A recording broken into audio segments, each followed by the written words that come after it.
Start. Punjab में पिछले कुछ समय से आतंकी गतिविधियां अप्रत्याशित रूप से बढ़ रही है, जो गंभीर चिंता का विषय है। साफ है कि उग्रवाद का दंश झेल चुके इस राज्य में खालिस्तान समर्थक आतंकी तंत्र फिर से सांस लेने लगा है। अलग अलग समूहों के जरिए सक्रिय आतंकी अपने नापाक मंसूबों को अंजाम देने के लिए मौके की तलाश में रहते हैं। इनके ठिकानों का पता लगाना और इनकी धरपकड़ सुरक्षा एजेंसियों के लिए बड़ी चुनौती है। पटियाला में शंभू इलाके के पास सोमवार देर रात एक मालगाड़ी के गलियारे की पटरी पर विस्फोट की घटना से स्पष्ट है कि राज्य में आतंक का खतरा बढ़ रहा है। हालांकि पुलिस ने इस आतंकी समूह से जुड़े 4 संदिग्ध व्यक्तियों को गिरफ्तार कर लिया है, लेकिन इस बात से इनकार नहीं किया जा सकता कि अगर समय रहते स्थिति को नहीं संभाला गया तो राज्य में हालात फिर से बिगड़ सकते हैं।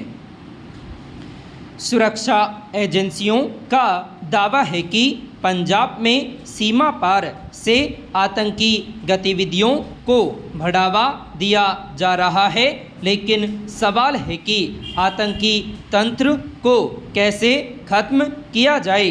पैरा गौरतलब है कि पटियाला में शंभू इलाके के पास आतंकियों ने रेल की पटरी को निशाना बनाकर विस्फोट किया था।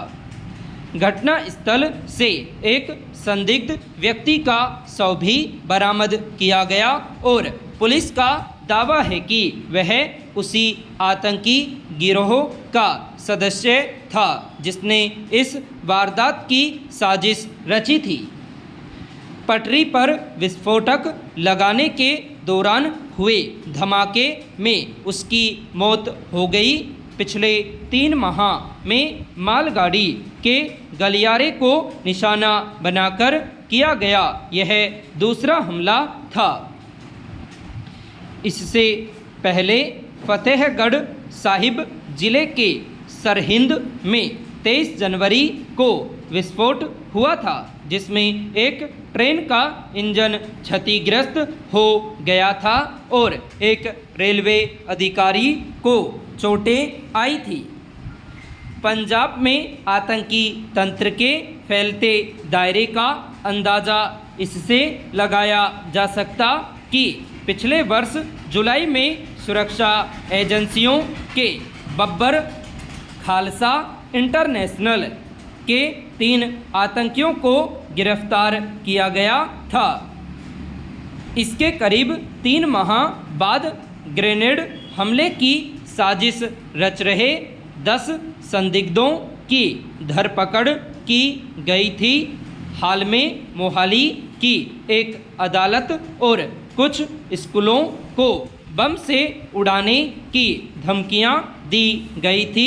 पैरा यह सच है कि पंजाब में पिछले कुछ समय में सुरक्षा एजेंसियों ने कई आतंकी गिरोहों का भंडाफोड़ किया है और जांच में सामने आया है कि उन्हें सीमा पार से तस्करी के लिए हथियार और विस्फोटक पदार्थ मुहैया कराए जाते रहे हैं।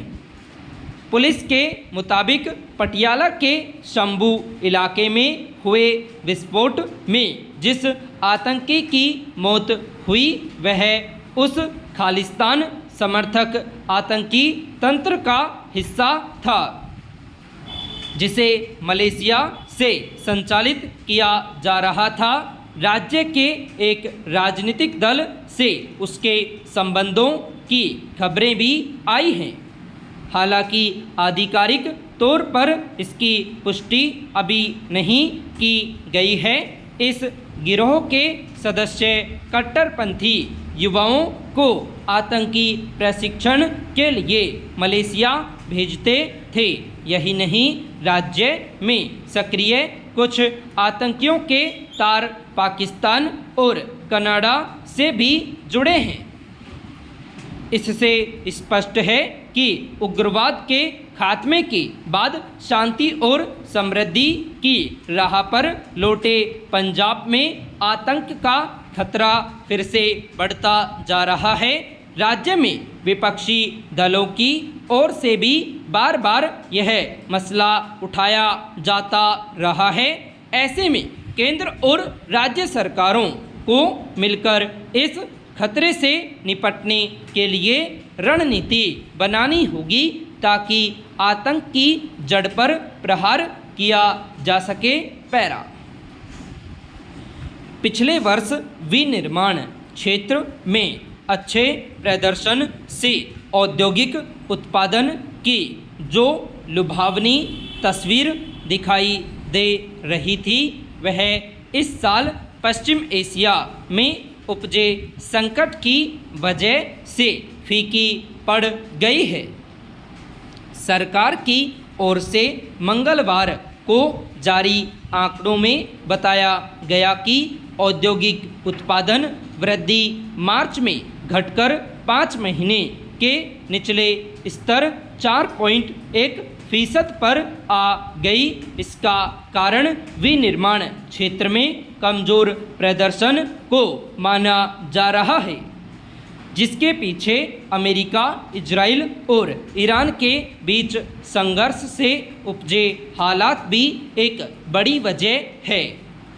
हॉर्मुज जलमार्ग के बंद होने से जहां तेल और गैस आपूर्ति की वैश्विक श्रृंखला बाधित हुई है, वहीं देश का निर्यात भी प्रभावित हुआ है, जिसका सीधा असर औद्योगिक उत्पादन पर पड़ा है।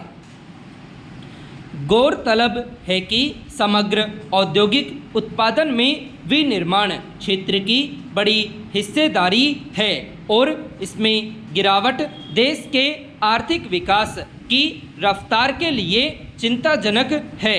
अगर पश्चिम एशिया में हालात सामान्य होने में ज़्यादा समय लगा तो स्थिति और ज़्यादा बिगड़ सकती है। पैरा। आंकड़ों के मुताबिक मार्च में बिजली उत्पादन लगभग स्थिर रहा। इसमें वृद्धि दर महज 0.8% रही, जो पिछले वर्ष के मुकाबले काफ़ी कम है।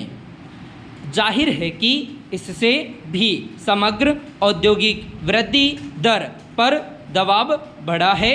देश में एक और बढ़ती महंगाई की चुनौतियां हैं, तो दूसरी ओर वैश्विक स्तर पर ऊर्जा संकट और अनिश्चितता के माहौल का असर औद्योगिक उत्पादन पर पड़ रहा है। यह स्वाभाविक है कि अगर देश में उत्पादन घटेगा तो विकास की रफ्तार कमज़ोर पड़ती जाएगी। इससे पहले अमेरिका की ओर से भारत पर लगाए गए शुल्क की वजह से औद्योगिक क्षेत्र प्रभावित हुआ था। पश्चिम एशिया में संघर्ष से पैदा हुआ संकट कब तक हल हो पाएगा, इस संबंध में अभी कुछ कहा नहीं जा सकता।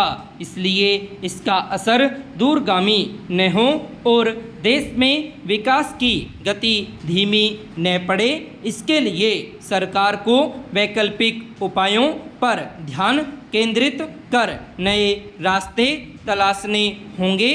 अगर समय रहते इस पर गंभीरता से विचार नहीं किया गया तो आने वाले दिनों में जो हालात पैदा होंगे उनसे निपटना आसान नहीं होगा।